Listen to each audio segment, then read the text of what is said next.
ভাল লাগে হাঁটতে তোর হাত ধরে। Good morning everyone, welcome back to my channel. আমার নতুন আরও একটি ব্লগে তোমাদের সকলকে জানাই অনেক স্বাগত। আজকে দিনটা ছিল শুক্রবার। সকালবেলা ব্রেকফাস্ট বানাচ্ছি বাবাইয়ের জন্য ম্যাগি। আজকে বাবাই অনেক দিন পরে বলছে ম্যাগি বানিয়ে দাও। পাস্তা তো খেতে চাই, কিন্তু আজকে দেখি কোন দিকে সূর্য উঠেছে জানি না, বলছে ইপি নুডলস বানিয়ে দাও। তো এটাই মানে ও ম্যাগি বলতে বোঝাই হচ্ছে ইপি নুডলস। যেই হলুদ রঙের ম্যাগির প্যাকেটটা থাকে ওটাও খায় না, ওটার মশলাটা ওর পছন্দ না। এই ইপিটাও পছন্দ, এটাই বানিয়ে দিই যখনই দিই। তো এই বললো ঝোলঝোল করেই বানাও, ডিম টিম ছাড়া। এমনি ভাজা ম্যাগি করি বেশিরভাগ যখন আমি করি। আমার এই ঝোল ম্যাগি তো আমি খেতেই পাই না, আমার বমি চলে আসবে একদম। কিন্তু বাবাই ভালোবাসে এরকম স্যুপ টাইপের করে দিলে, তো সেটাই ওকে করে দিলাম। আর আমার জন্য বসিয়েছি 1 কাপ চা। আর এখন এই যে কদিন ধরে আমার ভিডিও ঠিক মতন যাচ্ছে না, তো মানে একদিন অন্তর অন্তর ভিডিও দিচ্ছি, ওই জন্য 2 দিনের ব্লগ কিন্তু আমি একদিনে শ্যুট করে করে আমি আপডেট দিয়ে দিচ্ছি। আজকেও যেমন শুক্রবার আর শনিবার 2 দিনের ব্লগ যাচ্ছে, আজকে রবিবারে। ঠিক আছে, আগের দিনও দেখলে বুধবার বৃহস্পতিবার একসাথে করে দিয়েছিলাম, আজকেও সেমভাবেই দেবো, যেহেতু মাঝখানে একদিন করে গ্যাপ হয়ে যাচ্ছে ওই জন্য। তো এখানে দেখো মুড়ির প্যাকেটটা ঢালা হয়েছিল না, এটা মাসকাবারি মাল এনেছিলাম যখন, তখন তো 10 টাকার মুড়ি এনেছিলাম, সেটা ফুরিয়ে গেছে। আমি তো মুড়ি একাই খাই, আর কেউ খায় না। আমার ওই 2বার মাসের মধ্যে মুড়ি আনলেই হয়ে যায়, মানে 10-20 টাকার মুড়ি আনলে সারা মাস চলে যায়, ভাবা যায়। আমি ওই সকালবেলা একবারই অল্প কটা মুড়ি খাই। তো মাসের মালের সাথে যেই মুড়িটা এনেছিলাম সেটা ফুরিয়ে গেছে। আর এটা তোমাদের দাদাভাই যাওয়ার আগে বিস্কুট মুড়ি এগুলো এনে দিয়েছিল। তো কালকে তোমাদের দাদাভাই তো চলে গেছে, সেটাই আজকে ঢেলে নিলাম। আর বাবাইকে ওখানে খেতে দিয়ে দিয়েছি, ও খাচ্ছে আর পড়ছে। আবার আমি পড়া ধরবো ওকে, তাই বললাম ঠিক আছে দে, আমি চা খেতে খেতেই পড়া ধরে নিই, কারণ এরপরে আর সব কাজ করতে শুরু করে দেবো, তখন আর আমার সময় হবে না। সকালবেলা ওকে নিয়ে আমার বসার সময় হয় না, আর যেদিনকে ওকে নিয়ে বসি না আমার সেদিন সব কাজে লেট হয়ে যায়। আর ওকে আমি ওই জন্য বলি যত রাতই হোক না কেন, রাতেরবেলা তুই পড়া কমপ্লিট করে রাখ, আমি কিন্তু সকালবেলা একটুও সময় দিতে পারবো না। তো যাই হোক, ওই চা খেতে খেতে ওর একটা পড়া বাকি ছিল, সেটাই ধরে নিলাম। আর এবার রান্নাঘরের কাজকর্ম করতে চলে আসলাম। এই রান্নাঘরে যেই বাসনগুলো আছে সেগুলো সব গোছাবো, মানে ক্যাবিনেটে তুলবো। আর ওই ন্যাপকিনগুলো আর কি, গামছা ছেঁড়া, তারপরে আমার নাইটি ছেঁড়া, যেগুলো ছিঁড়ে যায় না সেইগুলো দিয়ে রান্নাঘর মোছামুছি করার মানে নেতা বানাই আমি। সেগুলো ডেলি কাচতে হয়, তো ডেলি ধরো গ্যাস মুছি, ভাতের হাঁড়ি ধরি, রান্নাবান্নার সময় লাগে কড়াই টড়াই মুছতে, মানে 2টো করে নেতা আমার প্রত্যেক দিন এঁটো হয়, আর 2টো করেই আর কি কাচা হয়। প্রত্যেক দিন কেচে দিলে কি পরিষ্কারও থাকে, নইলে না গন্ধ হয়ে যায়। এটা ওই 12 মাসেরই আমার অভ্যাস, আগের ঘরে যখন ছিলাম তাই করতাম, এখনও তাই করি। আর এই যে বাসনগুলো সব গুছিয়ে নিলাম। এতদিন বলছিলাম তোমাদের কাপ নেই, এখন এত কাপ হয়েছে। এইখানে কাপের যেই তাকটা, মানে গোলাপি রঙের যেই প্লাস্টিকের তাকটা আমি ক্যাবিনেটের ওপরে রেখেছি, ক্যাবিনেট না কি বলে এটাকে, গ্যাস টেবিলের ওপরে রাখা আছে। সেইখানে কাপ ধরেও আরও কাপ এই এর মধ্যে রাখতে হচ্ছে, মানে ভেতরে ওয়ার্ড্রপের ভেতরগুলোতে রাখতে হচ্ছে। এত বেশি হয়ে গেছে কাপ, এখন এতদিন খুঁজে পাচ্ছিলাম না। কিন্তু একটাই প্রবলেম কি, সব মানে একটা থেকে একটা, মানে যেই 2টো সেট করে কিনেছিলাম তার মধ্যে থেকে একটা করে ভেঙে গেছে, আর একটা করে রয়েছে। সব কটার দায়, শুধুমাত্র এই দিনকে মেলার থেকে যেই 2টো কালো কাপ কিনে আনলাম সেইটারই 2টো সেট রয়েছে, আর সব কটা সিঙ্গেল পিসগুলোই রয়েছে। সব ভেঙে এই অবস্থা। কাউকে দিতে, বাড়িতে খাওয়ার জন্য আমার পক্ষে ঠিক আছে, কিন্তু কেউ যদি বাড়িতে 4 জন লোক আসে, তাদের যদি 4 জনকে 4 রকম কাপে চা খেতে দিই, দেখতে কেমন লাগবে বলো তো। তো যাই হোক, আর কি করবো, এগুলো এবার এখন যেগুলো আছে সেগুলো অনেক জাবদা কাপ, ওগুলো ভাঙতে সময় লাগবে। তাই বলে বলছি না যে এখন আমি ভেঙে যাক, সেটা চাইছি, সেটা না, মানে দেখতে বাজে লাগে, তো সেটাই বললাম। এখন দেখো 1 গামলা বাসন হয়েছে, তুলে নিলাম বাসনগুলো সব। আর এখানে পরিষ্কার পরিচ্ছন্ন করে নিচ্ছি, এইটা মেজে নেবো বেসিনটাকে, তেলা হয়ে যায় তো সেটাই। এই যে, আর এই মাসে আমার ভুল হয়ে গেছে, সব বাসন মাজার বড় একটা ভীম সাবান নিয়ে এসেছি, যেটা 2 মাস চলে যাবে। ভীমের বাটিগুলো অনেক বড় হয় তো, চৌকো মতন, মাসি ওটা দিয়ে মাজে। কিন্তু এইখানে বেসিনের এখানে যে ভীম লিকুইডটা নিয়ে আমি একটা ছোট, সেটা আনতেই ভুলে গেছি। আর একটা এনেছিলাম ছোট, ওই 10 টাকা দামের সাবান, যেটা ঠাকুরের বাসন মাজার জন্য। এবার ওটা ওখানে তো নিয়ে নিয়েছি, এবার এই বেসিনের জন্য আবার একটা সাবান কিনে আনতে হবে, নইলে ভীম লিকুইড তো এই দোকানের থেকে কিনবো না, এখানে দাম বেশি। ওই বাবাইকে দিয়ে একটা 10 টাকার সাবান এনে রাখবো খুনি আপাতত, তারপরে তোমাদের দাদাভাই আসলে আবার বাজার থেকে এনে দেবে আমাকে। এবার কি, ঘরের সমস্ত কাজকর্ম তো হয়ে গেছে, সকালেই কিন্তু ঘরগুলো গোছানোর জন্য সব করে নিয়েছিলাম, চা খাওয়ার আগেই করে নিয়েছি। আর শুধুমাত্র রান্নাঘর পরিষ্কার করা বাকি ছিল, সেটা এখন করে নিলাম, করে এবার রান্না বসিয়ে দিচ্ছি। আজকে ডিমের ঝোল ভাত রান্না হবে, ওই জন্য ডিমটা সেদ্ধ দিতে আগে বসালাম ইন্ডাকশানে। আর মুসুরির ডাল করব, ডালটা গ্যাসে বসাতে হবে কারণ এখানে অ্যালুমিনিয়ামের বাটি ব্যবহার করছি, স্টিলের যেই বাটিটায় ডাল সেদ্ধ করি সেটা এঁঠো রয়েছে ওই জন্য। আর আরেকটা বাটিতে আবার ওই যে বসালাম হচ্ছে ডিম সেদ্ধটা, ওটাতেও ডাল করি কিন্তু ওইটাই ডিম সিদ্ধ বসিয়েছি বলে এটাই আলাদা করে ডাল সিদ্ধ গ্যাসে বসিয়ে নিলাম। আর একটা বেগুন, মানে দুখানা বেগুন এখনও আছে, ফ্রিজে একটা রয়েছে, আর এইটা ওই বোটা কেটে নিয়েছিলাম সেদিনকে পিঠে করার জন্য, এবার বেশি দিন রাখলে না নষ্ট হয়ে যাবে, বোটা কাটা রয়েছে তো ওটাই ভাবছি পুড়িয়ে নিই। যদিও আজকে শুক্রবার, শনি মঙ্গলবারই পোড়া টোড়ে খাওয়া উচিত, তবে শুক্রবারে খেলে কি সেরকম কোনো ক্ষতি হবে জানিও তো আমাকে কমেন্টে, আমি তো পুড়িয়েই দিলাম। তোমাদের দাদাভাইকে ফোনে বলছিলাম যে আমি বেগুন পোড়া রান্না করেছি, ও আবার বলছে আজকে কেন পোড়ালে, শনি মঙ্গলবারে পোড়াতে হয়। তাই আমি বললাম না আজকে তো কারো জন্মবারটা নেই, ওই জন্য পোড়ালাম, এখন কি হবে জানি না। এখানে ডিম আলু সেদ্ধ দিয়ে দিয়েছি, ডাল সেদ্ধ দিলাম আর বেগুন পোড়াতে বসালাম। পেঁয়াজ কলি আলু ভাজা করব, পেঁয়াজ কলিগুলোর অবস্থা খারাপ, অনেক দিন ধরে ফ্রিজে ছিল তো, এটা ভাজা করব ব্যাস। আর মানে ডালের সাথে পেঁয়াজ কলি, আজকে অনেক কিছু রান্না হচ্ছে, বেগুন পোড়া, ডাল, পেঁয়াজ কলি ভাজা, আর হচ্ছে ডিম কষা করব, ঝোল করব না।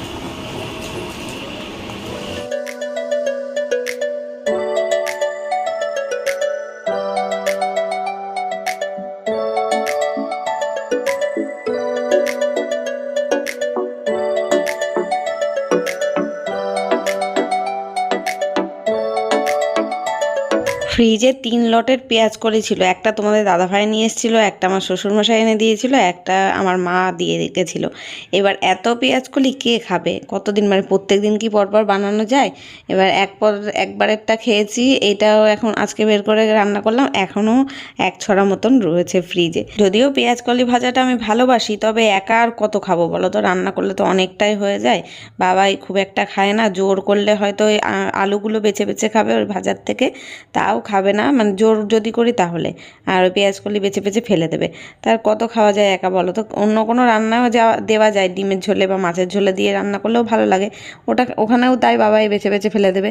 আর এখন যেহেতু আমি আর বাবাই রয়েছি, এবার ও যদি না খেতে পারে তখন আর আমারও রান্না করে খেতে ইচ্ছা করে না। তাও তো আজকে অনেকটা ভাজলাম, ওই বাড়ির দিদিভাইদের খানিকটা দেবো, আর আমি যদি দুদিনেও হয় 2 দিন ধরেই খেতে হবে, এত হয়েছে দেখতে পাচ্ছ তো 1 ঝুড়ি, তো 2 দিন ধরেই খাবো, আর কি করবো। আর একটা যেটা রয়েছে সেটা দেখি কোনোদিন মাছের ঝোল টোল রান্না করলে তার মধ্যে দিয়ে করবো, তাও অতটা দিয়ে এলে তো হবে না, অর্ধেক করে। আর শুধু এই পেঁয়াজ করলে এখনও ফ্রিজে শিম রয়েছে, ফুলকপি রয়েছে, বাঁধাকপি রয়েছে, কবে কি খাবো জানি না। তারপরে মটরশুঁটি রয়েছে, রান্নাই করা হচ্ছে না, তা খাবো কি। বাঁধাকপি খেতেই ভালো লাগে না আমার, কেউ যদি রান্না করে দেয় তাও ঠিক আছে, একটুখানি একটু আধটু খাই, কিন্তু ওই একটা পুরো আস্ত বাঁধাকপি রান্না করে খাওয়ার মতন মানে ইচ্ছা আমার নেই, আর একা খেতে হবে না, ওই জন্যই। তো এই যে দেখো ভাজাটাও তো বসিয়ে দিয়েছি, হয়েও গেছে। এই যে কড়াইতে কেমন লেগে গেছে দেখো, তেলটা যদিও ঠিকঠাকই দিয়েছি, তো তাও তো কড়াইতে কেমন লেগে গেল জানি না। যাই হোক ভাজাটা নামিয়ে দিই, আর ভাতটাও আমি এপাশে বসিয়ে দিলাম, ভাতটাও গরম গরম হতে থাক। আর বেগুন পোড়াটা হয়ে গেছে, ছাড়িয়ে নিয়েছি, মেখে নেবো। এবার একটু লবণ দিচ্ছি, ধনেপাতা, কাঁচা লঙ্কা, পেঁয়াজ, আর দেবো সর্ষের তেল দিয়ে মাখবো।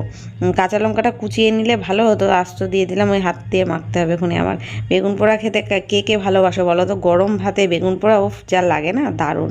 ভাতটা ওই জন্য তো লাস্টে বসালাম, যাতে গরম গরম থাকে, স্নান করে এসেই খেতে পারবো। সব রান্না হয়ে গেছে আমার, এখন ওই ডাল ফোড়ন দেওয়া হয়ে গেছে, পেঁয়াজ কলি আলু ভাজা হয়ে গেছে, এদিকে আমি ডিমের ঝোলটা কষাচ্ছি, মানে ডিমের ঝোল বসানোর জন্যই আর কি ডিম আলু ভেজে নিলাম আর পেঁয়াজ ভাজা করছি, আর এদিকে এখন বেগুন পোড়াটা মেখে নিচ্ছি। পরে মাখলেও হতো স্নান করে এসে, তবে ওই বাড়ি দিদিভাইদের দেবো তো, এত মানে যা কিছু রান্না করেছি, এত রান্না করেছি, এত তো আমি খেতে পারবো না। বেগুন পোড়াটাও বাবাই খাবে না, আমার একাই খেতে হবে, 2 বেলা ধরে খাবো। ওই জন্য দুজন মিলে, মানে ওই বাড়িতে একটু দিলে তাহলে কি আমার ফুরিয়েও যাবে, রান্না করাটাও আমার সার্থক, এটাই। আর এই যে ডিম কষাতে বসিয়ে দিলাম, মশলাটা কষিয়ে ডিম আলুটা দিয়ে একটু ঢাকা দিয়ে কষাবো। ফার্স্টে তো ভেবেছিলাম যে ডিমটা কষানো করেই রান্না করব, কিন্তু বাবাই বলছে না আমার জন্য কিন্তু ডিমের ঝোল ঝোল রাখবো, আমি ডিমের ঝোল দিয়েও খাবো। আমি বললাম ডাল আছে, তা বলছে না ডালও খাবো ডিমের ঝোলও খাবো। ও আসলে ডিমের ঝোলটা বাবাই ভালোবাসে। যাই হোক, এখানে বেগুন পোড়াটা মেখে নিই। আর একটু গানের সাউন্ড হয়তো আসছে, আমাদের বাড়ির পাশেই কারোর বাড়িতে কোনো অনুষ্ঠান না পিকনিক না কি হচ্ছে আমি সঠিক জানি না, তবে ভোর না, সকাল 7টা 7:30টার থেকে এমন জোরে মাইক বাজিয়েছে, কান ঝালাফালা অবস্থা। এখন আমার রান্নাবান্না সব কমপ্লিট। মাসি এসে ঘর মুছে দিয়ে গেল, বাসন মেজে দিয়ে গেল, ঠাকুরের বাসনটা আমি মেজে নিলাম, স্নান করতে যাব। আর চলো রান্নাগুলো দেখিয়ে দিই, আর ওদের বাড়ি দিদিভাইদের তরকারিটা দিয়ে এসে তাই স্নান করবো।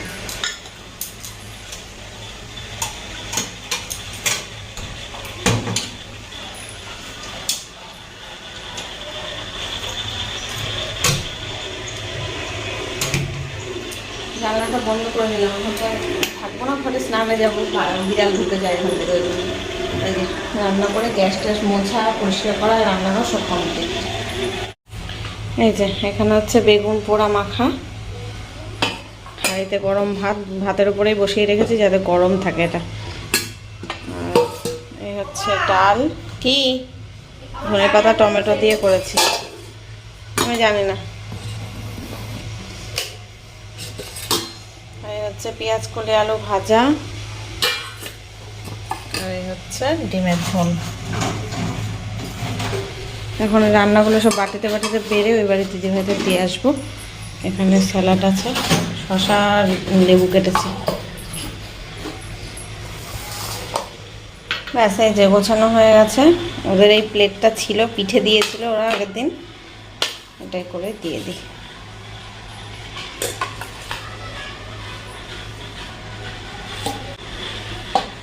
তো ফ্রেন্ডস, এখন আমাদের স্নান পুজো খাওয়া দাওয়া সব হয়ে গেছে। কম্বলটা ছিল ওই ঘরে রোদে দেওয়া, তাই নিয়ে আসলাম। আমি শোবো, বাবা ওই ঘরে টিভি দেখছে, আর পড়াতে আসবে ওকে আবার 4টে 4:30 থেকে পড়াতে আসবে।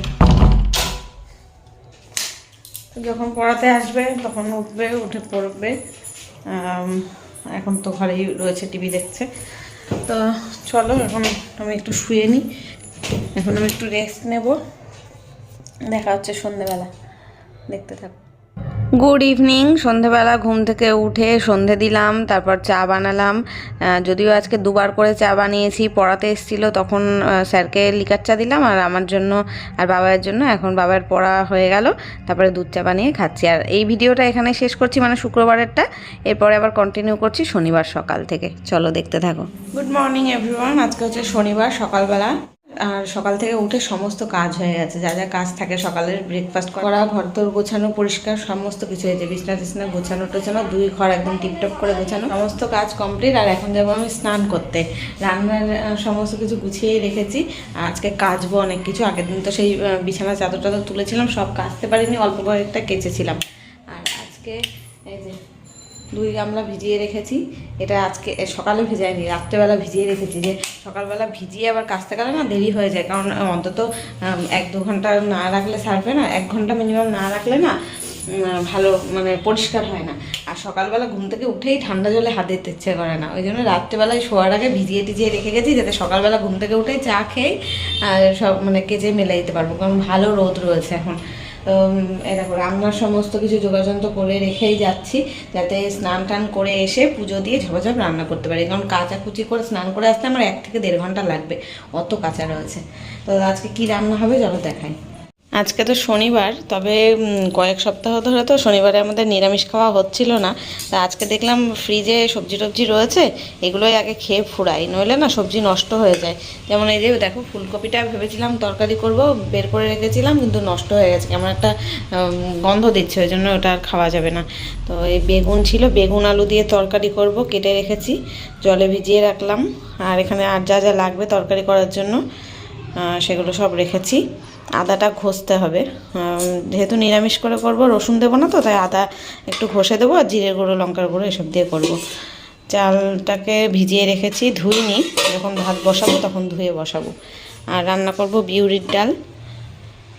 ডালটাকেও নিয়ে মানে আমি বের করে কড়াইতে ঢেলে রেখেই যাচ্ছি, এসে কড়াইতেই ভাজবো, ভেজে যে প্রেসারে সেদ্ধ করতে দেবো, দিয়ে রান্না করব। কালকের যদিও একটুখানি ওই পেঁয়াজ কলি আলু ভাজা আছে, তারপর অল্প একটু ডালও রয়েছে, এই ডালটা আমি খেয়ে নেবো, বাবাইকে দেবো না। আর বাবাই তো ওই পেঁয়াজ কলি আলু ভাজা খাবে না, কালকে দুপুরবেলা জোর জবরদস্তিতে তাও একটুখানি খেয়েছিল, এবেলা আর দেবো না, খাবে না। তো এই বেগুনের তরকারি আর বিউটির ডাল ওর ফেভারিট, এটা হলেই ওর খাওয়া হয়ে যাবে। গুছিয়ে রেখে গেলাম, এখন চলো আমি ঝপাঝপ যাই, কাচি, কেটে কুটে স্নান করবো। ঠাকুরের বাসনটা এখনও মাজা হয়নি, ওটা মাজতে হবে। এসে স্নান করে তারপর দেখা হচ্ছে, রান্না করবো যখন তখন আবার শ্যুট করছি, কন্টিনিউ করছি, ঠিক আছে চলো। এই যে জামা কাপড় মেলে দিয়েছিলাম, যদিও এই সময়টা বিকেলবেলাটা শ্যুট করছি, করে পরে জুড়ে দিলাম। এখন প্রায় 4টে 4:30 বাজে, রোদ চলে গেছে, এত জামা কাপড় কেচেছিলাম, মানে যখন কেচে মেলে দিয়েছি তখন শ্যুট করতে আর ভুলে গেছি। তারপরে স্নান টান করে এসে এখানে পুজো দিয়ে দিলাম। হয়ে গেছে, আর রান্নার দিকে বসিয়ে আসলাম, ভাতটা বসালাম। বাবারও স্নান হয়ে গেছে, মাসি এসে বাসন মেজে ঘর মুছে দিয়ে গেছে। এদিকে ভাতটা বসালাম, এই যে ইন্ডাকশানে ভাত বসালাম, আর এখানে ডালটা ভাজা করছি। ডালটা ভেজে প্রেশারে দিয়ে দেবো, দিয়ে কড়াইটা খালি হলে তরকারিটা এখানে বসিয়ে দেবো। আধা ঘন্টার মধ্যে রান্না হয়ে যাবে। এখন অলরেডি একটা মানে 10-15 হয়ে গেছে, আর স্নান করে এসেছি না, খিদে পেয়ে গেছে। অন্যদিন 2টো 2:30 বেজে যায়, তখন তারপরে তো খিদেই পায় না। স্নান যেহেতু করেছি, স্নান করলেই দেখবে যখনই করা হোক, সে সকালে হোক আর বিকেলে হোক, মানে যখনই স্নান করে উঠবে তখন তোমার খিদে পাবে। আমারও সেম। আর বাবাইকেও বকে ঝোঁকে, যেহেতু আমার স্নান হয়ে গেছে, বাবাইকেও বকে ঝোঁকে আমি স্নান করিয়ে দিয়েছি। করিয়ে দিয়ে এখন ও বলছে খেতে দাও। আমি বলছি দাঁড়া, 1টা বাজে, এখন কি তুই ভাত খাস? সকালবেলায় তো খেলি ম্যাগিটাকে, এখন আবার ভাত খাবি? দাঁড়া, রান্না হবে এখন, আধা ঘন্টার মধ্যে তো রান্না করে দিচ্ছি তাড়াতাড়ি করে। তা একপাশে ডাল, একপাশে ভাত বসিয়ে দিলাম, আর তরকারিটাও একপাশে বসিয়ে দিলাম, ঝপাঝপ করে সব রান্না হয়ে যায়। আর এই যে তেলের ডিব্বাটা সেদিনকে মেলা থেকে কিনে আনলাম, তারপরে মেজে টেজে পরিষ্কার করে রেখেছিলাম, শুকিয়ে টুকিয়ে রেখেছি। তেল ভরা আর হয়নি, কালকে আর ভুলে গেছিলাম, আজকে তেল ভরে নিচ্ছি। এমনিও ওই কোটোতে তেল খালি হয়ে গেছে, ওই জন্য তো দেখছি হ্যাঁ ভালোভাবেই 1 লিটার তেল এর মধ্যে ধরে গেল। যদিও এখন প্যাকেটের মধ্যে একটুখানি রেখেছি, যে তরকারিতে দিয়ে দেবো বাদবাকিটা, ওই জন্য একদম ভালোই হলো। 1 লিটার তেল আমার একটার মধ্যেই ধরে গেল, দুটোর মধ্যে আলাদা আলাদাভাবে ঢালতে গেলে না, ওই মুখগুলো, বোতলের মুখগুলো কি ছোট ছোট হয় না, ঢালতে গেলেই পড়ে যায়। তো এটাই আমার সুবিধা হলো। নামিয়ে নিলাম, ডাল সেদ্ধ হয়ে গেছে, কাটা দিয়ে নিয়েছি। এদিকে তরকারিটা হয়ে এসছে প্রায়, বন্ধ করে দিই। এই যে তরকারিটাও হয়ে এসছে, এদিকে ডালটা এই পাশে ফোড়ন দিয়ে দিই, কারণ কড়াইটা আর খালি করবো না ভাবলাম, ওর মধ্যেই ফোড়ন দিয়ে দিই। 2টো তেজপাতা, শুকনো লঙ্কা আর একটু মৌরি ফোড়ন দেবো।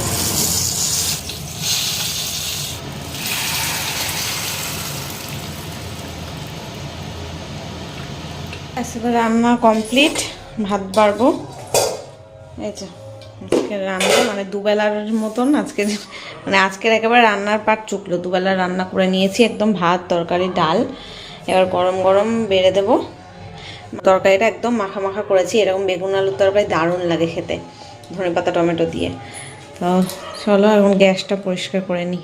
রান্না করে নিয়েই বাবাইকে আগে খেতে দিয়ে দিলাম, ও টেবিলে বসে খাচ্ছে, আর আমি এদিকে গ্যাস ট্যাস মুছে টেবিল মানে গ্যাস টেবিলটা পরিষ্কার করছি। আমি আবার ওই নোংরা রান্নাঘর ফেলে রেখে খেতে পারবো না, শান্তিতে আর কি বসে খেতে পারবো না। তো যাই হোক চলো, ভিডিওটা আজকে এখানে শেষ করলাম, দেখা হচ্ছে কালকে নতুন ব্লগের সাথে। আজকের মতো টাটা।